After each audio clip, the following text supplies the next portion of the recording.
நான் நினைத்திருக்கிறபடியே நடக்கும், நான் நிர்ணயித்தபடியே நிலைநிற்கும் என்று சேனைகளின் கர்த்தர் ஆணையிட்டு சொன்னார் என்று எழுதப்பட்டிருக்கிற வேத வாக்கியத்திற்காக எங்கள் தேவாதி தேவனுக்கு கோடான கோடி ஸ்தோத்திரங்கள் உண்டாகட்டும்.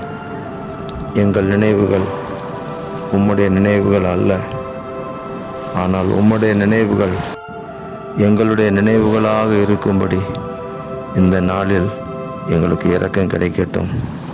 நீங்கள் எதிர்பார்த்திருக்கும் முடிவை உங்களுக்கு கொடுக்கும்படிக்கு நான் உங்கள் பேரில் நினைத்திருக்கிற நினைவுகளை அறிவேன் என்று கர்த்தர் சொல்லுகிறார். அவைகள் சமாதானத்துக்கு ஏதுவான நினைவுகளே என்று எழுதப்பட்டிருக்கிற வார்த்தையின்படி எங்களுக்கு நீங்கள் நன்மை செய்யும்படி, அற்புதங்களை செய்யும்படி கர்த்தர் எங்களை நினைத்திருக்கிறதற்காக உங்களுக்கு ஸ்தோத்திரம்.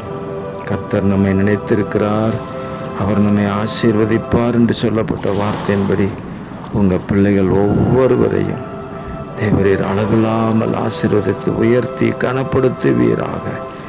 இரட்சகர் இயேசு கிறிஸ்துவின் நாமத்தில் ஜெபிக்கிறோம் பிதாவே. ஆமேன், ஆமேன், ஆமேன்.